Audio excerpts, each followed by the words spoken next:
Good evening, YouTube. Now, if you saw my last video, you will see that I recently got myself a Triton Dowel jointer.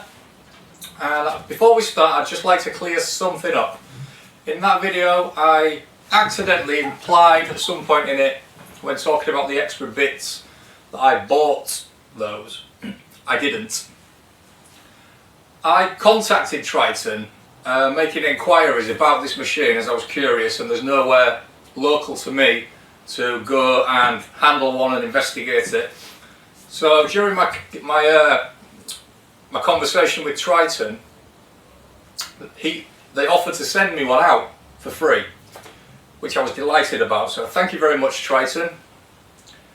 And I had every intention of buying the additional drill bits. When I received it, he had sent me those as well.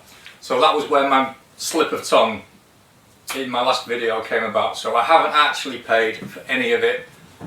That being said, I am under no obligation to sing the praises of this machine. Triton basically told me, try the machine if you like it. If you want to make a video, feel free to do so. And I did, and I did. So just to clear that up, I haven't paid for this machine, but I would have done. Okay, so moving on. Why did I become interested in this machine in the first place? I have seen them at the woodworking shows. I've seen them online. I haven't yet seen the YouTube video about this machine, so I was curious as to its applications, and the thought occurred to me it may be an option to speed up my assembly processes in situations where a mortise and tenon isn't really necessary, or I don't really have the time to get my mortiser out, chop mortises, cut tenons, yada yada yada. So I was just brainstorming in my head, and this is what I came up with. Now, my thinking is a dowel joint isn't too much different to a domino. In principle, I understand there's a difference, but a domino being an elongated dowel. So, to be absolutely honest with you, I was investigating the avenue of a poor man's domino, because I can't afford a domino. So that was my thinking behind the machine. Now, having had it and used it, I like the machine very much. But in my previous video, I talked about that I have made slight modifications to this machine as it comes out of the box, and that's what I would like to share with you today. So, first things first is on the faceplate, right in here. Coming in, and I'll show you. Let me just move the fence out of the way. So, problem number one. The machine comes with these two black gripper pads, which are slightly proud of this surface here.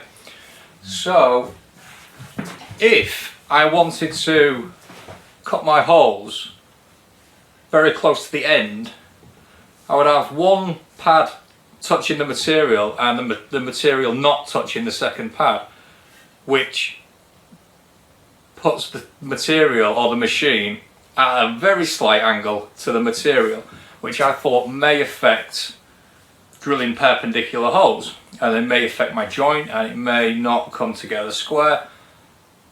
So I wasn't entirely pleased with it, and I thought, simple solution. How can we fix this? Easy. Go and get yourself a pack of these. These are these little sponge, soft fabric, sticky back pad things, all shapes and sizes for about £1, £2. And what I did is I got 3 of the small ones and just stuck them in between. And now that basically just fills the space. So if I wanted to drill very close to the end, my new pads take up the void and support the machine, keeping it square to the material. Sorted.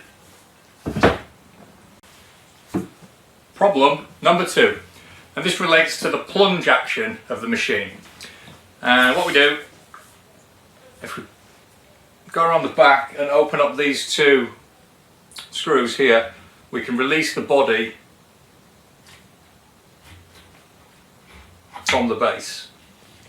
So as you can see, as the body slides out of the base, you see these little grooves on the metal casting here, running these slots just in here. So I found the original plunge was sticking just very slightly.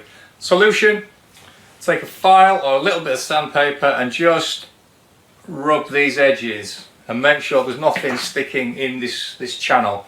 A little bit of oil, reassemble, job done. Problem number 3, and this one for me was the most important because this relates to alignment and accuracy. So if we take a look at the transparent viewing plate that comes with the machine, you have a center line and then our drill lines, which are the hole centers, the drill centers. Now these are actually little grooves, and you can get a fingernail in there, and they're about 0.5 millimeter in width. And I found it difficult to line up a very fine pencil line with this wide groove guideline. Now if you look at the plate in here, which I've made, see how fine these lines are. These are just scratched into a piece of acrylic. I basically used this as a template to make my own, and then calibrated the center line and each of the drill lines from scratch. So I take a piece of square timber and a little block, super glue, double tape, whatever, on the end there to act as effectively a stop block for the machine. So I take the machine, I take the fence, I press it against my stop block, and I basically just punch it to create 2 pinhead drill holes on the material. And because the drill bits are pointed in the centres, it will leave me 2 centre holes. I can then take those marks, square it up around the timber, taken directly from the drill bits themselves, so I know exactly where they are. So I have my drill holes, and then I can measure between and establish a dead centre line, strike those lines around, and then take the tool and put it back in place against its stop. You can then take a craft knife or a Stanley blade and then just nick the edge of your acrylic where your lines are. You can then take that away, take your plate out, scratch your lines in, and they are exactly in the right position for your center line and equally spaced drill hole centers.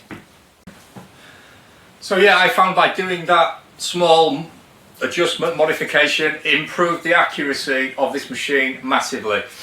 The problem with the original one, it just seemed slightly out somewhere, whether the center line wasn't dead center. And the problem with that is if I'm trying to join something on an end and I need that to finish flush, if the center line isn't dead center, when I plunge in this one on this side, the same discrepancy will be doubled when I do it in this end, and when I bring them together you kind of ended up with something like that. I'm exaggerating this massively just for your benefit, but it would be a mil or 2 out instead of it coming back together flush. Where with mine, with a very, very fine scratch line, I can lay that dead on a pencil line, and then both pieces I know come back together near as damn it flush. So again, I'm just trying to dial in that accuracy of the machine for what I require it for. Whether you require that, I don't know, but for what I'm trying to achieve, that was kind of where I was going and why I did that. And it doesn't take much. All you need, just go get yourself a bit of acrylic, a couple of quid. It comes with a template. Use the template, that's free. Get it on the bandsaw, scroll saw, fret saw. It took me half an hour to make that sort of adjustment. Again, I've just found it works for me. So that's everything on the Triton Dowel machine. I haven't seen another YouTube video about the dowel machine, so like it, share it, tell your friends. Thanks for joining me. I'm going to bed. See you next time.